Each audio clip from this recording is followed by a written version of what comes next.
Good morning and welcome to this morning's reflection. I'm glad that we begin this morning together again. And today I would like to give some thought to the Sabbath, really in an attempt to understand the Pharisees' position on the Sabbath and Jesus' position on the Sabbath and why they so often were at odds with one another. I suppose that sometimes, quite often in fact, it seems that religious people can be narrow-minded. And I think that sometimes from the outside, their lives seem to be devoid of joy and filled with an abundance of judgment. And we see this at play in Jesus' interactions with the Pharisees.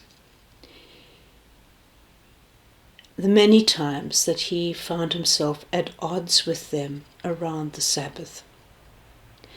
So what was the Jewish understanding of the Sabbath?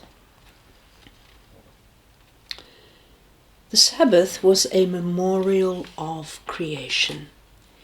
It celebrated the completion of the work of creation.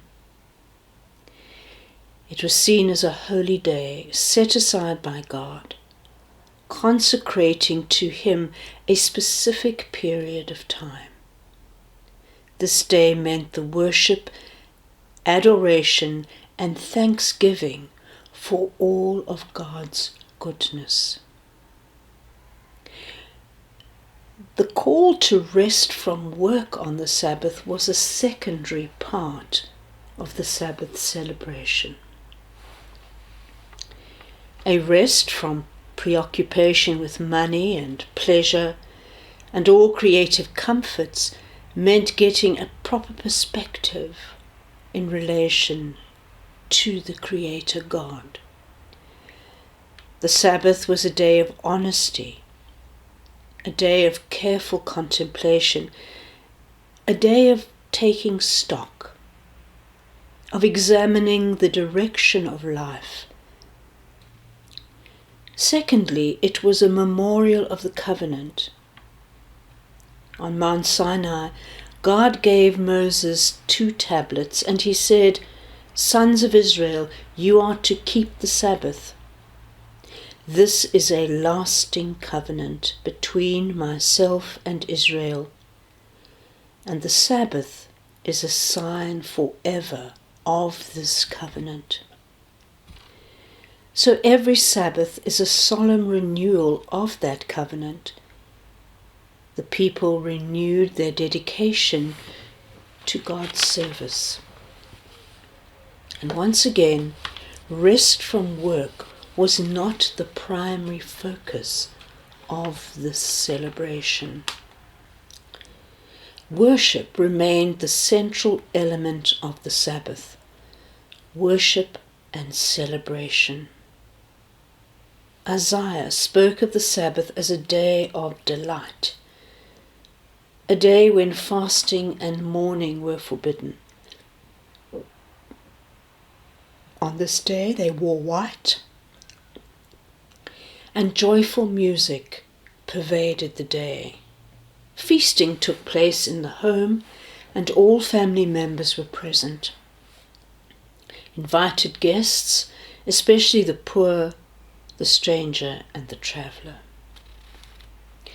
The Sabbath began at sundown on Friday evening with the mother lighting the candles and the father saying grace over a cup of wine. And then he would lay his hands on the head of each of his children, blessing them. The Sabbath made the home sacred. But after the Babylonian exile, the spiritual meaning of the Sabbath became obscured. Under spiritually bankrupt leadership, there was a shift. And the Sabbath became subject to the cruel demands of rule-ridden perfectionism. And this happened because, in a way, this gave the Pharisees and the religious leaders of the day status and control. The Pharisees falsified the image of God into an eternally small-minded bookkeeper whose favour could only be won by scrupulous observance of the laws. And so, abstaining from work became an increasingly important part of the Sabbath. Joyous celebration of creation and the covenant disappeared. And it was this legalistic Sabbath that Jesus refused to obey. Pharisees invest heavily in external religious gestures, rituals, methods and techniques, and they breed a religious people who are judgmental, mechanical and lifeless, who are intolerant of others and themselves, in fact who are violent people, the very opposite of holiness and love.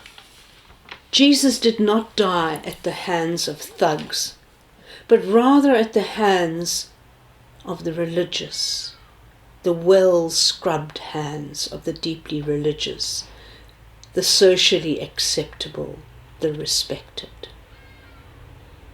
And so today, it might be helpful to reflect on whether or not we as a church, as a people, as individuals, lean towards joyous celebration or judgmental legalism. Which of these is the call from God? Amen.